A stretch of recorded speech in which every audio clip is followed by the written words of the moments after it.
வணக்கம் and welcome back to the channel special moments. இன்னைக்கு நம்ம சேனல்ல ஒரு சூப்பரான மோட்டிவேஷனல் ஸ்டோரி பார்க்க போறோம்.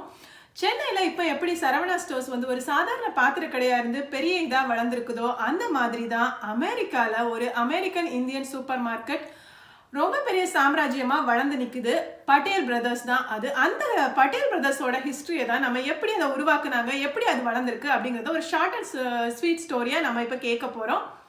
ஸோ இந்த பட்டேல் பிரதர்ஸ் அப்படின்னா தெரியாதவங்களுக்கு சின்ன விளக்கம்.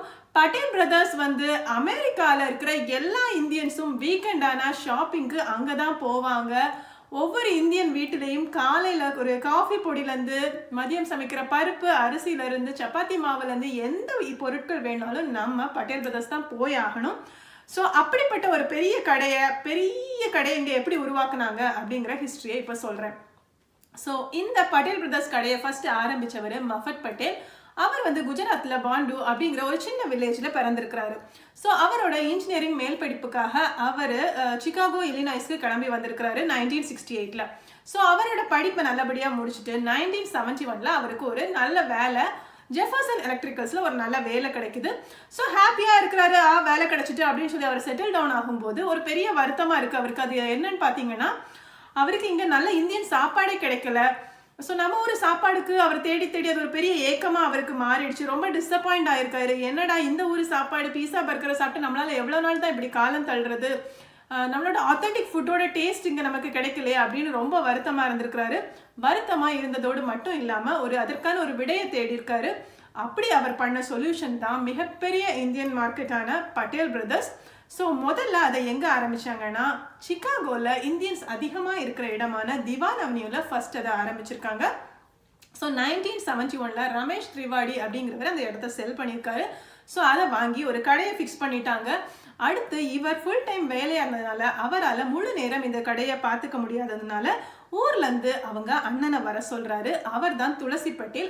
அவங்க மனைவி அருணா கூட இங்கே வர்றாங்க யூஎஸ்க்கு. ஸோ ஒரு ஃபேமிலி பிஸ்னஸாக இதை ஆரம்பிக்கிறாங்க. ஸோ கடைக்கு என்ன பேர் வைக்கலாம் அப்படின்னு யோசிக்கும் போது அவங்களோட ஃபேமிலி நேம் பட்டேலுங்கிறதுனால பட்டேல் பிரதர்ஸ் அப்படின்னு சொல்லி சூப்பராக கடையை ஆரம்பிக்கிறாங்க. ஸோ படிப்படியாக வளர்ற இந்த கடை இன்னைக்கு பெரிய இதாக மாறி இருக்குது. ஸோ ஒரு வருஷத்தோட டேர்ன் ஓவர் $140 மில்லியன் சொல்கிற அளவுக்கு இந்த சாம்ராஜ்யத்தை வளர்த்துருக்காங்க. ஸோ அதை எப்படி வளர்த்தாங்க அப்படின்னு பார்த்தீங்கன்னா, ஃபர்ஸ்ட்டு மளிகை பொருட்கள் மித்த கம்பெனிஸ்லேருந்து வாங்கி மட்டும் விற்க ஆரம்பிச்சிருக்காங்க. அதுக்கப்புறம் என்ன பண்ணியிருக்காங்க அப்படின்னு பார்த்தீங்கன்னா, 1991 அவங்க டோட்டலாக அவங்களே ஓன் ப்ராடக்ட்ஸை பேக் பண்ணுற மாதிரி ராஜா கம்பெனி அப்படின்னு ஆரம்பிச்சிட்டாங்க.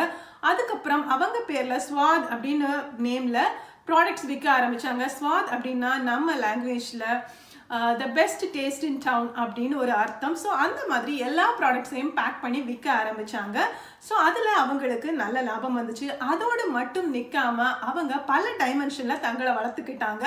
என்னெல்லாம் பண்ணாங்க அப்படின்னு பார்த்தீங்கன்னா, ட்ராவல் ஏஜென்சி ஆரம்பிச்சிருக்காங்க, சாஹில் பொட்டிக் துணிக்கடைகள் ஆரம்பிச்சிருக்காங்க, கைவினை பொருட்கள், பாத்திரங்கள், இப்படி ஒவ்வொன்றா அவங்க டைமென்ஷன்ஸை வளர்த்து கடைசியாக ரெஸ்டாரண்ட்ஸ் வரைக்கும் பட்டேல் கேஃபே, உட்லாண்ட் ரெஸ்டாரண்ட்ஸ் அப்படின்னு சொல்லி சாப்பாடு பக்கமும் கையை வச்சுட்டாங்க. ஸோ எல்லா பக்கமும் அவங்க டைமென்ஷனை வளர்த்து ஒரு $140 மில்லியன் அளவுக்கு இந்த பெரிய சாம்ராஜ்யத்தை இன்னொரு கண்ட்ரிலேருந்து வந்து அவங்க இப்படி வளர்த்தது பெரிய விஷயம்தான். அவருக்கு கிரேட் சல்யூட்.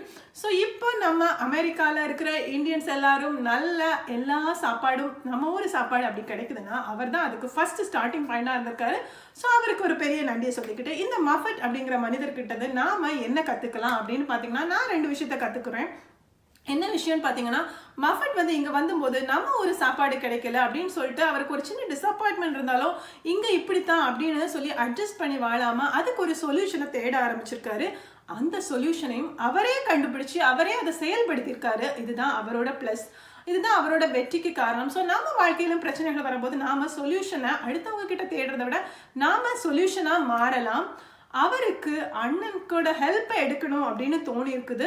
தன்னால் முடியாத போது அடுத்தவங்களோட ஹெல்ப்பை எடுத்துக்கலாம், தப்பு இல்லை. அது மாதிரி தான் நமக்கும் ப்ராப்ளம்ஸ் வரும்போது அடுத்தவங்களோட கைகளை ஆதரவாக பிடிச்சிக்கலாம். நல்ல சொல்யூஷன்ஸ் நமக்கு நிச்சயமாக கிடைக்கும். இந்த நம்பிக்கையான ஸ்டோரி உங்களுக்கு இன்னைக்கு ஒரு மோட்டிவேட்டிங்காக இருக்கும் நான் நம்புகிறேன். இன்னும் ஒரு அழகான வீடியோவில் நான் மறுபடியும் உங்களை சந்திக்கிறேன். Until then, it's bye from me, Sahaya from Special Moments. நன்றி.